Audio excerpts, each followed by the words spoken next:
Hej, përshëndetje të gjithëve, mirë se vini në podcastin më të ri në qytet, në Tirana 360 gradë, dhe gjeni për çfarë do të flitet në këtë podcast. Për Tiranën, padyshim, sepse le të jemi të sinqerta, ishte i nevojshëm edhe një tjetër podcast për Tiranën? Padyshim që po. Çfarë tjetër mund të ndodhë në këtë qytet që nuk flek kur. Në këtë podcast nuk do të ketë biseda të tilla se sa i bukur është dajti apo sa i shtrenjtë është bloku, por në fakt pse Tirana mbart më shumë sekrete se sa një reality show me buxhet të ulët. Dhe cilat janë këto sekrete? Çfarë do të thotë Tiranë një herë? Pse duhet ta moderoja unë këtë podcast kur unë jam nga Vlora? Dhe a është vallë një paradoks dhe meqense jemi këtu, pse Tirana është më i madhi paradoks? Me Rolex në dorë. Këto gjëra do të diskutojmë në këtë seri podcastesh për dy arsye madhore. Së pari sepse do të shërbej për gjithë ata që ndoshta e kuptojnë në një moment që është shumë e rëndësishme të njohësh historinë e vendit tënd dhe do të ndalemi që sot në këtë temë, por edhe për gjithë ata të huaj të cilët kuriozohen sepse Tirana u shfaqet si një destinacion tejet egzotik. Por për të nisur këtë podcast, do të më duhen dy gjëra. Tirana 360 gradë mundsohet nga Bashkia Tiranë. Pra ishim duke thënë që për të realizuar këtë podcast, do të nevojiteshin dy gjëra shumë kryesore. Së pari një kafe, dhe së dyti një e ftuar, e cila njeh Tiranën shumë më mirë se ç'mund të njohësh ti transaksionet në llogarinë tënde bankare, apo shumë më mirë se ç'njeh Google Maps. Dhe është një emër jo pak i njohur për Shqipërinë, një gazetare profesioniste me një karrierë disa dekada, autore e shumë artikujve e disa programeve, ndërkohë është shkrimtare gjithashtu, ka realizuar 3 libra deri më tani historik lidhur me historinë e Tiranës dhe është një grua që ka rrëmuar në arkivat Osman për të zbuluar sekrete për këtë qytet, ndërkohë që unë mund të kem bërë kërkimet e mia në TikTok. Dhe po aty ajo ka gjetur gjëra fantastike, të cilat do t'i diskutojmë edhe më vonë. Aktualisht është në rolin e drejtueses së botimeve të Autoritetit të Mediave Audiovizive. Faleminderit shumë Rezarta Delisula që je sot në këtë studio. Mirë se erdha. Dhe unë ju faleminderit për ftesën. Është gjithmonë bukur flasësh për Tiranën, prandaj nuk hezitoj asnjë ftesë kur flitet për qytetin tim. E kam bërë re, dhe kjo ishte ajo pjesa që unë duhet ta kisha thënë ndoshta diku aty ta rreshtoja në ekspertizën tuaj. Rezarta është dhe tiranëse, kështu që gjithçka buron edhe prej dashurisë. Tiranëse. Kjo do ishte pyetja e dytë në fakt. A tingëllon çuditshëm kur dikush që nuk është nga Tirana, si në rastin tim që jam nga Vlora, të denjoj të marr përsipër të thotë atë me theksin tuaj, tiranëse? Po pse e thua bukur? E them okay, në rregull. Kështu që ti vjen Tiranë. Na vjen. Ndoshta edhe këngët e West Side Family kam bërë të vetën, qysh prej herës. Rezarta, si ndihesh edhe ndaj me gjithë botën sekretet e kryeqytetit tonë? Ndjem shumë mirë se më duket sikur jam në mision të veçantë, pikërisht për ndar sekretet e Tiranës time, të cilat janë sekrete që mbahen prej shekush në dhe është mirë që gjithë secili prej nesh kush ka mundësi të rrëmoj për të nxjerrë ato sekret. Dhe unë jam shumë e lumtur të nxjerr sekrete. Nuk ka konotacion negativ në rastin konkret nxjerrja e sekreteve. Pra e kemi një spoiler të vogël që nuk e një rrëmuar apo gjendur aty në arkivat Osman, ndonjë sekret që të na bëj jo të skuqen faqet, po të jetë diçka që ndoshta nuk do të na pëlqente apo të tingëllojë në kohët e sotme si e pabesueshme. Një nga gjërat që unë kam gjetur që duket si e pabesueshme është pikërisht fokus e dokumentet që janë mbledhur për librin tim të tretin, që është gjakmarrja ose akmarrjet që tronditën asmëritë që tronditën Tiranën e 1800-s. Pikërisht është një gjë që më përpara nuk dije se si në Tiranë mund të kishte gjakmarrje dhe të vriteshin fiset me njëri tjetrin, pavarësisht se kjo gjakmarrja nuk ishte tipike e një gjakmarrje, sepse 6 vet u vranë për 100 vjet, kështu që ndër kaq në veri dhe në Vlorë, do ishte bërë në amezi. duke merr hakun dhe gjakun në njëri tjetrin. Shëndron kjo, po sa do e ka atmosferën e thrillerit, mua më ngjan pak me një telenovel, ndoshta, po me më pak personazhe që shkojnë në koma, më shumë fustanella. Diçka tillë imagjinoj, po pa arritur deri në vitet 1800. Unë do doja që të bënim një udhëtim që në fillesat e Tiranës, që në momentet e para është një nga pyetjet kam përshtypjen edhe më të shpeshta që juve ju drejtohen. Konsiderohet shumë shpesh si një qytet i ri, po kur dhe si nisi gjithçka në këtë qytet? Kemi dy etapa për piknisjen e këtij qytetit. Kemi një mozaik të cilin e gjejmë tek 21 dhjetori, që është një lokacion shumë e mirë edhe për turistët për ta parë, për ta vizituar, ku është një banesë e cila është shumë e hershme, është 2000 vjet para, që tregon që ky qyteti ka pasur shtëpi me vila, me mozaik, se ajo është thjesht një shtëpi private e një personi. Vërtet, po ka një identitet. Është një qytet që rrethohet nga 19 kala, të cilat janë të evidentuara nga një prej arkeologëve më të mirë të Institutit të Arkeologjisë, Zoti Skënder. Kemi një qytet pastaj që është rizgjuar në 1614-ën, 1604-ën janë ato shenjat e para, po 1614-ën ekziston rindërtimi i qytetit.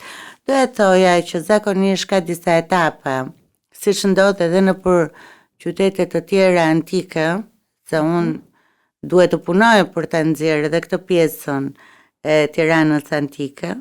Dhe duhet shkoj të arkivet e Vatikanit, ato të Osmanë nuk na tregojnë dot më gjë. Shumë interesante. Për të treguar që në kohë luftash Tirana ka qenë qytet.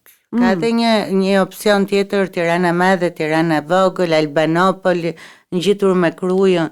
Tirana ka qenë qytet derisa një vil me mozaik 2000 vjet përpara ekziston mes Tiranës.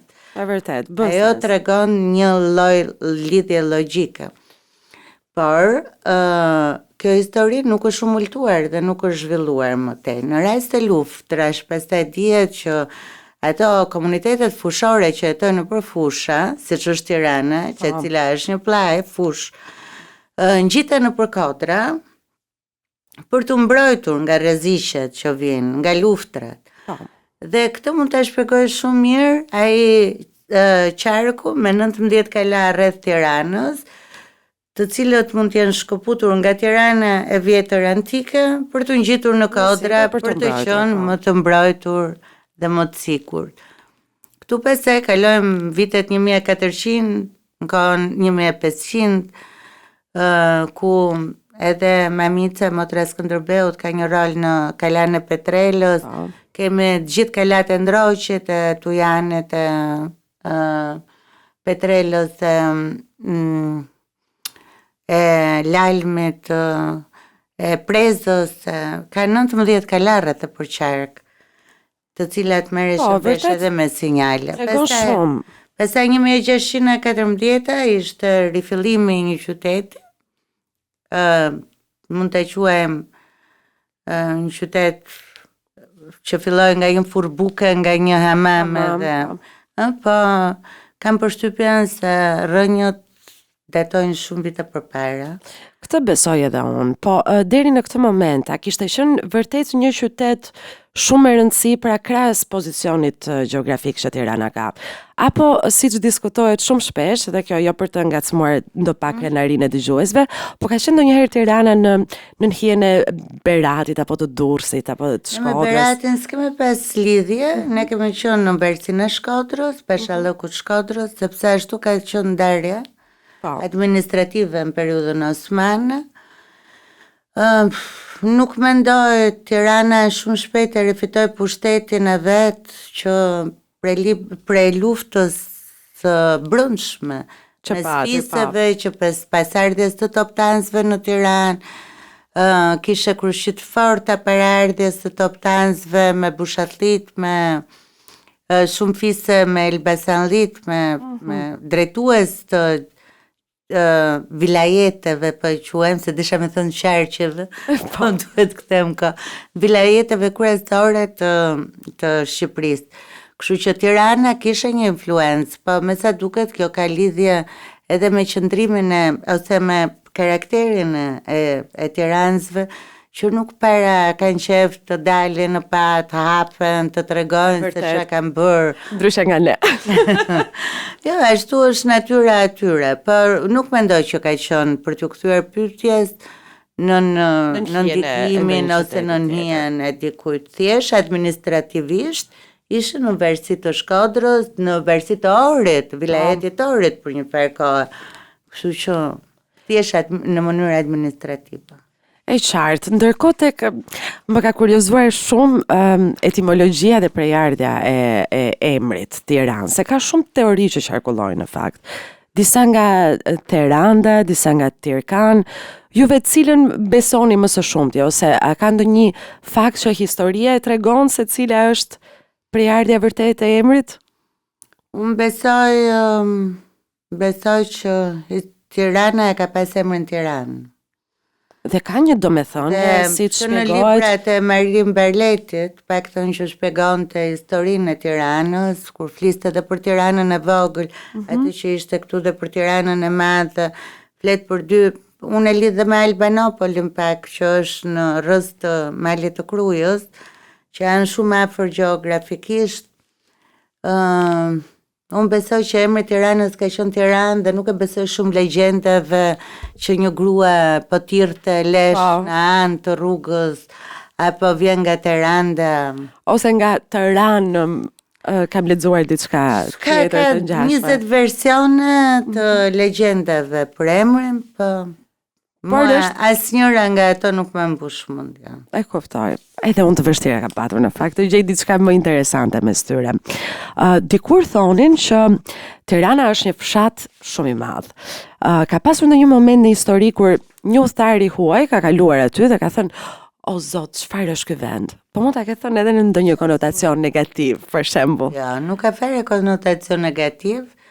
Kur Hane, që është një nga udhëtarët më të njohur, ka kaluar në Tiranë, është manitur nga kopshtet, nga zhvillimi ekonomik, nga vera që prodhonte Tirana, se vera, po në vreshtat e Tiranës, vaj ullirit të Tiranës mbahet me nam, eksportohej deri në Itali vaj që prodhohej në Tiranë. Dhe ka folur në mënyrë të jashtëzakonshme. Të gjithë udhëtarët e huaj që kanë shkelur në Tiranë kanë folur për një zhvillim të qytetit, jo për fshat. Një fshat do me thënë të punosh tokën, të nxjerrish grure, mistër. Tirana ka pas kopshtie dhe ka pasur tregti të zhvilluar. Rreth Tiranës ka pasur vreshta, toka, gruri, mistri, buka që e quajmë na. Po Tiranë, qendër, nuk e kuptoj. Pasur Tirana, të gjithë udhëtarët pa përjashtim kanë shkruar që ka qenë një vend i mrekullueshëm me kopshtie, me rrugë me ujë, ka qenë një vend shumë i pasur edhe nga pikpamja gjeografike, pozita gjeografike. Po, qendron. Detin, malin, çdo gjë shumë afër, pozicion shumë i favorshëm. Tek uji në fakt më bëri përshtypje, duke biseduar me asistentin virtual, me ChatGPT, më tregon se Tirana është ndryshe nga çdo kryeqytet tjetër në botë për hir të historisë që mbart ndër vite, dhe një detaj shumë interesant, ka patur thuhej dhe nuk e di a është e vërtet kjo, 200 mullinj ujë. Nuk e di këtë, po edhe mua më kanë nxjerrë ministre drejtësie në vitin 2020 ChatGPT. Nuk e di, mullit e ujit zakonisht duhet të kenë qenë për malet larta, se edhe logjika e mullit. Se si duhet në për funksionar? kodra, për rreth. Nuk di të ta them këtë. Di të them që ka qenë një qytet që ka pasur vija uji, kudo, të cilat mbanin pastërtinë e qytetit, ka pasur çezma kudo, flasën periudhën osmane, atëherë kur janë të dokumentuara gjërat, dhe ka burime shumë të rëndësishme të ujit, që s'po i përmend se disa tani janë edhe komercializuar që kthyer në ujëra që s'kemë pse të bëjmë reklam. Po. Dhe ka pasur burime natyrore uji. Ndoshta është më mirë. Për mullit e erës dhe të ujit. Nuk kemi shumë informacion. S'di të them gjë.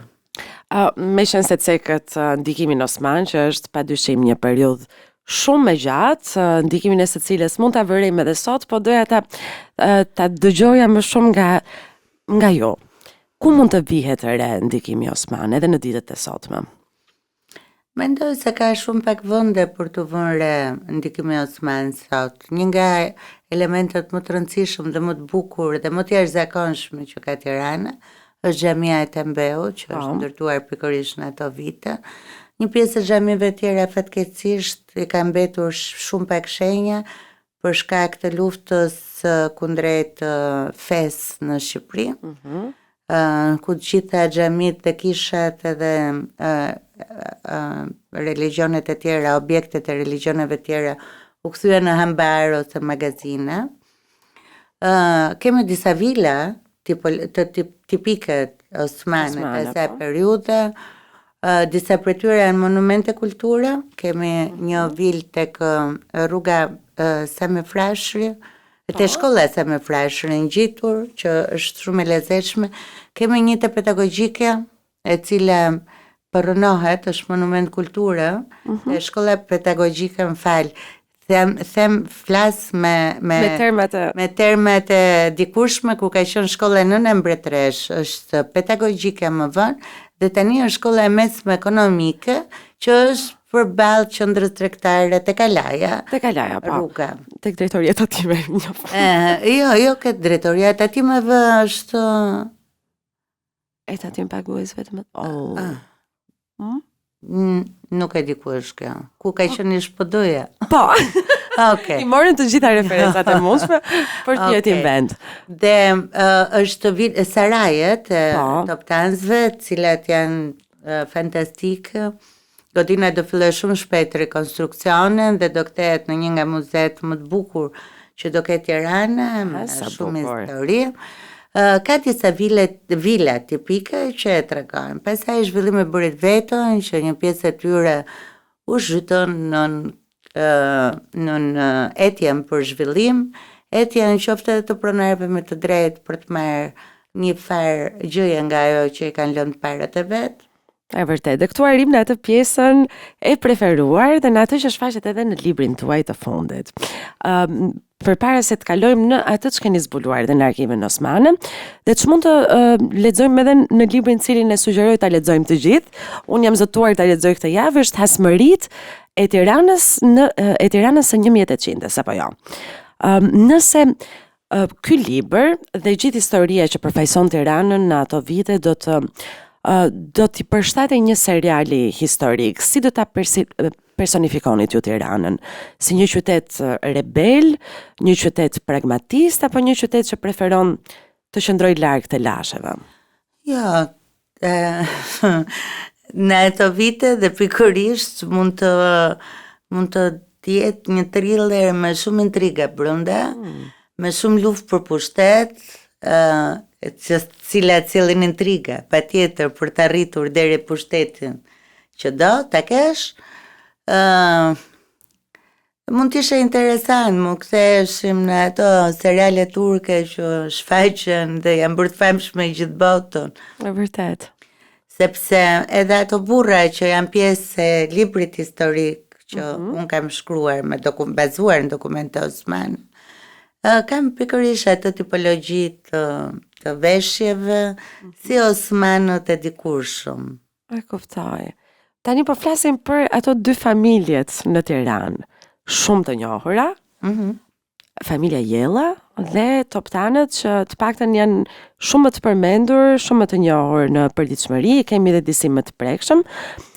Çfarë ndodhi mes tyre? Kur nisi gjithçka? Historia mes tyre erdhi si pasojë e një gjakmarrje të nisur më herët mes fisëve Bergjini që mbahen si themelues qytetit Tiranës dhe toptanësit, cilët ishin agallar të Krujës, ende pa marrë fuqinë e plot të pashallikut, ishin agallar atëherë, po shumë të zgjuar, të grumbulluar në një vend me peshë, edhe me shumë ide të qarta për pushtetin, se si pasojë e luftës për të marrë drejtimin e Tiranës në vitet e para, mes këtyre dy familjeve, pra Bergjinit dhe Toptani, jellët u futën pjesë e kësaj të historisë sepse ishin për krahas të Bergjinit. Dhe Toptanësit mbasi erdhën dhe morën drejtimin e Tiranës, filluan të atakonin të gjitha familjet që kishin përkrahur Bergjinasit. Tani Toptanësit pra ishin edhe të Krujës? Ishin vetëm të Krujës, derisa u instalua në Tiranë me një lloj. Ishin kaq të shumë në numër, kur ndërkohë kishim 2 ekipe nga ana e Bergjinëve dhe Jellajve. Nga Tirana kishte shumë ekipe, por dominuan. Dominuan pasi ndodhi dhe një gjë që pushteti nuk u trashëgua djalit e djalit, sepse një familje që ishin trashëgimtar të Tiranës bërën vetëm goca, të cilat u martuan njëra me një Toptans, tjetra me një Busharrli, tjetra me një. Babai e martoi gocën me Toptansit me kushtin për të mos ardhur në Tiranë. Pra ta merrte gocën nuse, andej dhe mos vite në Tiranë, por me sa duket qëllimi vetëm ishte Tirana, ose ndër të vetmit ishte Tirana. Dhe ai shumë shpejt erdhi dhe u pozicionua në Tiranë, duke marrë edhe pushtetin politik tashmë, që shumë interesante kjo. Unë në mos gaboj kam vënë re që Toptansit kanë bërë disa lidhje farefisnore shumë të zgjuara. Apo jo? Toptansit të shtrira në disa qytete. Po, patjetër, ashtu funksiononte faktikisht, që kur ti drejtoje një qytet si Bergjinësit, si Toptansit, si Bushatllin, si Alipashte Pelena, si ato kishin strategji që jipnin dhe merrnin nuse në të njëri tjetri, për të lidhur miqësi të forta, për të bërë aleanca, martesa, ishte një nga format e aleancave që lidhnin 2 pashallëqe, 3 pashallëqe, që bënin ato, si më thon, koalicionet e veta. E vërtet, po. Dhe çfarë ndodhi më tej gjatë kësaj hasmërie? Si u zhvillua gjithçka? Hasmëria zgjati 90 vjet gati, 90 fiseve, por me viktima shumë të pakta numër. Po. Jo, përmendet një raport. Kam lexuar një raport të vitit 1920 që në zonat e Veriut, brenda një viti, brenda një fici kishin vdek 100 burra për shkak të gjakmarrjes, të vdesin 6 veta nga të 2 fiset për 90 vite. Për 90 vite është shumë pak. Megjithatë, kjo vjen si elementi veçantë, është më shumë etje për pushtet se sa është gjakmarrja tipike, që ti dolen rrugë të vras, të vran, nuk ka aty kanun në Tiranë, Lek Dukagjine apo kanuni Labëris, nuk është se ata ka një indicio për të respektuar kanunet në mënyrën se si vrasin ose kjo histori ishin thjesht më praktik, donin atë pushtetin.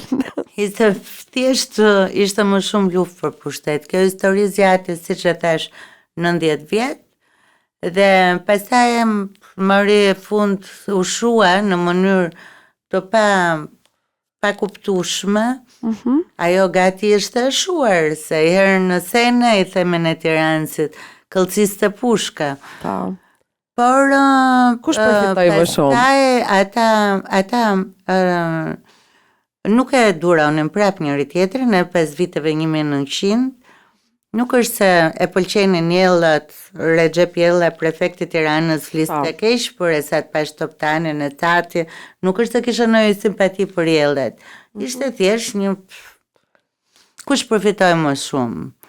Mendoj që 5.900-ës nuk është se përfituan shumë të dyja palët, sidomos 40-a, pastaj 45-a që i varrosi të dy palët në llojin e vet. Njërin e nxori tradhtar, tjetrin e persekutoi e la burgjeve, e la në internim, fakt, jo burgjeve. Kishte të tjera dëshira për pushtet në ato vite. Po ju nëse do të ishit ndodhur në këtë periudhë në Tiranë, cilën familje do të mbështesnit? Cili personazh do t'ju dukej më interesant? Nuk e di, nuk e kam menduar, po t'jetoja në ato vite në Tiranë, base unë do ishe familja e tretë në gjak. Më pëlqeu shumë kjo përgjigje. Ndoshta. Diçka mund të keni zbuluar diçka tjetër në këto arkivat Osman? Ndonjë histori roz? Ka histori roz, është një nga synimet e mia në të ardhmen. Është jam do merrem seriozisht me përgatitjen e librit 4 që ka të bëjë me historinë e prostitucionit në vitet 1800. Është lakuar si temë prostitucionin kohën e Zogut në Tiranë, por kam gjetur disa dokumente që kanë të bëjnë me prostitucionin në kohën e Osmanëve, që duket edhe më intriguese. Po ajo do punë, do nxjerr dokumentet të cilat nxirren vetëm nga titulli se unë s'di osmanisht, pastaj duhen përkthyer, duhen gjetur fonde. Është një kohë gjatë, duhet punuar. Marr me mend, uroj shumë atëherë që të keni kohën e mjaftueshme përpara, energjitë dhe dashurinë nuk e dyshoj. 3 vjet do e kem gati, se unë e kam vënë në qëllim vetes që të përpiqem që të gjithë kohën e lirë që kam t'ja kushtoj vetëm zbulimit të informacioneve, se quhet histori. Tamam, ato janë copsa të puzzle për të zbuluar historinë e qytetit. Do të arrinim tek Tirana pas 1920-s, në kryeqytetin e Shqipërisë. Kjo ishte një zgjedhje, besoj, një zgjedhje logjike, nuk ishte surprizuese që të përcaktohej Tirana si. Ishte një çik surprizuese në fakt, ishte surprizuese se kishte shumë kandidat për të bërë kryeqytet. Ishte Durrësi, ishte Elbasani. Jo rastisht Tirana u bë, sepse lokacioni që ka Tirana ishte pak më i favorshëm se gjithë të tjerëve. Se më shumë se gjithë tjerët. Pastaj tiranësit kishin treguar një lloj burrërie që edhe me shpalljen e pavarësisë së Shqipërisë, ku për herë të parë u ngre flamurin Tiranë, 26, 28 kishim disa delegatë Tiranës që ishin firmutar të pavarësisë atje. Kishte një histori që ishte shumë e vazhdueshme. Pastaj nga qyteti Osman filloi të merrte formë qyteti modern e tipik italian, me ato vilat e bukura që u ndërtuan gjithandej nëpër Tiranë. Fatmirësisht sot ato janë ekzistuese dhe kemi gjurmë të tilla. Për këtë doja të pyesja, ku mund ta shohim këtë? Ky është edhe një moment ku mund të tërheqim vëmendje për turistët italianë. Ciao ragazzi. Po të bësh një xhiro në rrugën e Durrësit dhe të kthesh kokën nga të dy anët, përveç pallateve të vjetra të kohës komunizmit, që mund të jenë disa, ka disa vila të cilat tregojnë historinë e periudhës së zhvillimit të Tiranës në kohën e Zogut. Është unë me lokacionet jam keq tani se ti edhe nuk i ne do të bashkangjisim edhe me pamje që ta kemi edhe më të prekshme. Sa po futesh te rruga e Durrësit nga sheshi Skënderbej, është një vilë që ka qenë ambasada kubane e Vatikanit dikur. Pastaj vazhdojmë, ka qenë gjykata, pastaj është Ministria e Shëndetësisë, pastaj kemi prefekturën e Tiranës. Përballë gjithashtu, pak më poshtë është legata jugoslave. E gjitha. Pastaj shkojmë tek pallati ku ndodhet busti i herojit kosovar Adem Jasharit, para se shkosh ke shkolla gjimnazi Qemal Stafa. është pika e lidhjes që futesh me rrugën e ambasadave. Rruga e ambasadave, gjitha ato vilat aty janë ndërtuar në vitet 1920 deri në 40 që kanë përfunduar. Po shumica është 1928, 30, janë të gjitha të asaj periudhe, janë vila shumë të bukura. Tani prona e ambasadave tuaja ose disa mund të jenë rikthyer edhe ish pronarëve. Pastaj rruga Kavajës ka gjithashtu disa godina të vjetra tipike vila të kohës. Ke shkolla Kuqë, e gjithë rruga që Majstafa ka vila të tilla. Pazari i Ri, Sheshef në Rusteme ku unë jetoj, të gjithë vilat e Kërçikëve janë të atyre viteve. Që dallohet edhe stili. Që dallohet edhe stili italian, që është më modern, është me palma, ka ato shkallët për jashtë, dyert të mëdha. Kështu që nga këto vite kemi më shumë histori të qytetit, të cilat ende kemi si gjurmë. Okej, shëndrojmë kështu siç e shohim Tiranën sot. Pra kemi një farë ndikimi italian, kemi një farë ndikimi osman, e ka Tirana një identitet ama të vetin dhe ku mund ta vëmë re më së shumti? Po të gjitha këto që folëm identitete janë. Pjesë e identitetit janë absolutisht. Kështu që Tirana është një qytet që ka histori të ruajtura nga periudha të ndryshme. Vim në 3-4 periudha të cilat shfaqen dhe gjejmë ende lokacione ku mund t'i shohim ato. Flasim edhe për kohën e komunizmit që ka ende pallate që na kujtojnë grinë e atëhershme. Kemi tunele të nëndeshme që kujtojnë prap histori të cilat kanë ekzistuar atëherë, flas për periudhën. Kemi periudhën e Zogut. Kemi dhe periudhën osmane, kemi dhe pak nga periudha austro-hungareze, megjithatë ajo ishte shkurtër, gjithsesi tek ndërtimi i rrugëve, e ndërtimi infrastrukturor kishte një ndikim shumë të madh austro-hungarezët. Ndërkohë tek Tirana post 90-s.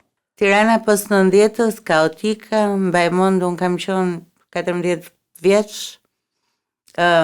Gjithandej ndërtoheshin zgjuara, rraqe, eternite, kioska, diku me të neqe, diku. Pastaj këto filluan të bëhen pak më të bukura, megjithatë i humbën Tiranës atë bukurinë e xhiros, e pastër që bukurinë e shëtitjeve, bukurinë e lokacioneve që ne kishim në qytet. Pastaj u deshën ca vite tranzicioni derisa Tirana të merrte atë pamje që ka sot, që edhe pse zhvillimet e kanë ndryshuar, është prap një nga lokacionet më hot të Shqipërisë. Dhe është një qytet ku në çdo stin ka turist. Diçka që isha shumë kurioze, lidhur me legjendat dhe pjesën e folklorit. A ka të ngjashme si ajo e Rozafës për shembull, diçka në Tiranë, një histori të tillë? Një legjendë është ngritur për varrin e Ashikut, që është diku nga Ndroqi, për një çift të dashuruar tip Romeo e Julieta që vdiqën sepse prindrit nuk i lejonin. Kemi një tjetër Tyrbi e Nusës në Mullet, në rrotullimin e Mulletit, që ka prap një histori të tillë, që prasin Nusën. Dhe për legjenda të tilla ka. Dhe si përfundim Rezart, disa vende në Tiranë që mendon se janë të pa zvendësueshme, që duhet vizitojnë patjetër nga çdo kush që vjen për herë të parë në Tiranë, ose që mbart ndonjë sekret që duhet jetë shumë interesant për të mos u humbur. Për fatin tonë të mirë janë bërë disa muzeume, qoftë edhe shtetërore, qoftë edhe private, që tregojnë historinë e Tiranës, sidomos vitet 45-90, që më pëlqen shumë dhe janë atraksione të cilat duhen parë patjetër. Janë bunkerët, shtëpia e gjetheve. Ka disa të tilla. Ka 2 muzeume të artit, ka disa të artit. Është muzeu Ismail Kadarec, që është një nga autorët më të njohur shqiptar në gjithë botën, e përkthyer në shumë pjedhjetra gjuhë të botës. Aty Po ngjitur kemi shtëpinë e Dritroja Gollit, që është kthyer tashmë në një tjetër destinacion interesant. Dritroja ka një karakter tjetër, është më i lezetshëm në llojin e vetë të shkruarit. Ja, shumë ndryshe. Është tashmë e hapur për publikun? Është i hapur për publikun. Shumë interesante. Ka që prej tetorit, kur ka qenë për vjetorit ditëlindjes së tij, që muzeu funksionon. Pastaj pika kyçe. Edhe e njëjta godin, ndjes që ndërpres në mos gaboj, është po ashtu një vepër më vete, në cilën ndodhen të dyja shtëpitë. Apo jo, e Max Velos. E Max Velos, aty ka shpinë dhe një nga kompozitorët më të mirë shqiptar, Fehim Ibrahimi, dhe mbas ai shpejt do kthehet në një muze. Le të shpresojmë ta kthejmë, sepse ai ka qenë pallati i artistëve. Pastaj për atë që vjen për herë të parë në Tiranë, duhet shohë patjetër Kalan e Tiranës. Duhet shohë xhamin të Tiranës, xhamin e Tembeut. Duhet shohë kishën e Rrugës Kavajës, që është e vjetër, kishën katolike, që edhe pse ka një ndryshim arkitektonik të bërë në vitet e komunizmit, është rekonstruktuar me të njëjtën pamje që ka pasur vitet 30. Pastaj bloku ministrive, kompleksi i universitetit, pallati i brigadave. Është pallati ku ka fjetur një natë Viktor Emanuel. Tjetër është ura tabakëve, që është një nga urat e vetme që ka mbetur. Pastaj interesante është kushdo të humultohet më pas, ka rënoja kishash dhe kalash për qark Tiranës. Po. Të cilat mund të shifen. Janë kalat tashmë janë bërë edhe të shfrytzueshme. Mund të bësh hiking nga kalaja e Petrelës në Kalan e Persiopit, që mund shkosh lehtësisht në këmbë, të parkosh atje dhe shef 2 kala njëkohësisht dhe lidhesh me historinë. Tirana është e bukur. Edhe shumë e pasur. Është e pasur, po duhet të mshojmë që t'ja nxjerrim pasurit. Absolutisht, po. Rezarta, duhet të falenderoj jashtëzakonisht shumë. Ishte shumë kënaqësi që të ishim bashkë dhe të mësonim disa gjëra më shumë mbi Tiranën. Faleminderit dhe juve. Sa po ndoqët Tirana 360 gradë, një podcast që mundësohet nga Bashkia Tiranë.